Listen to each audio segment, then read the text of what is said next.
Hey, it's Bob Graham. I work with Tom, and my whiteboard's not working today. So I'm just going to go ahead with this without the whiteboard. I think it'll be fine. And I just wanted to give you a little tip about no. So often we take that word no as much more than it is. I mean, we just get wrapped up in it. No, oh, the world is coming to an end. It can feel really frustrating to hear that word, especially if you've been working on something for a long time. You know what I mean, right? You put that proposal in front of them. You've had the meetings. You've had the lunch. You went to their kids' football game. You did everything in your power to make this thing come true, and they said no. Maybe it was a proposal or a contract or partnership or doing more work or starting work. I don't know. Whatever it is, no can be so difficult to hear. No can send us into a tailspin. I know it does for me. I started asking myself, what did I do wrong? Why don't people get it? Am I ever going to figure this thing out? I should just give up. I say that to myself sometimes. I should give up. I don't know what I'm doing here. And I can tell you, working with a lot of businesses, especially small business owners, they say these things, they say other things. This is fairly common. So first of all, you're not alone. This is fairly common. When you hear no, it can be really, it can get to you. Some people will brush it off with a stiff drink, which I don't condone.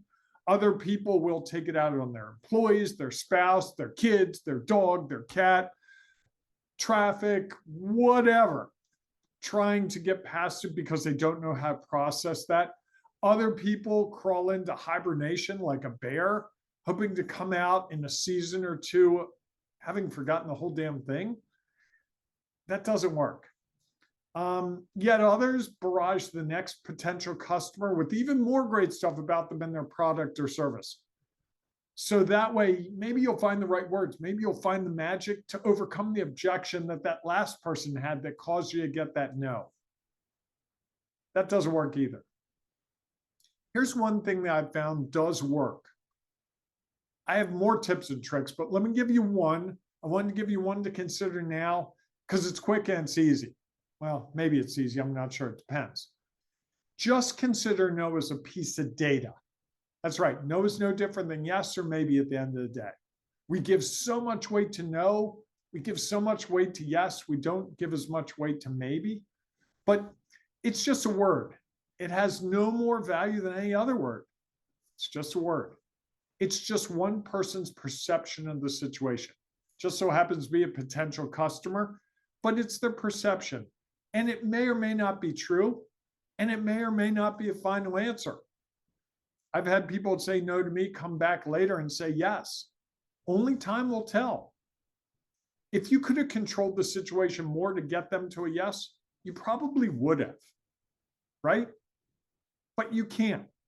You're not in full control here. So don't let no ruin your day, your week. Don't let no control you. It's just not worth it. And if that seems impossible, and believe me, you're not alone if that's what you're thinking. Believe me, you're not alone. I feel you.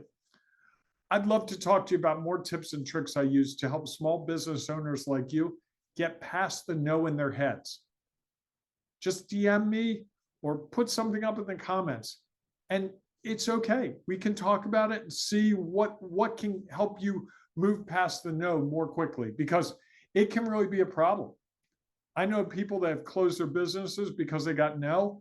I know people have taken weeks off, get totally derailed because of the no. So if that's something you're struggling with, I'd love to talk to you more. Okay, I hope that was really helpful to you.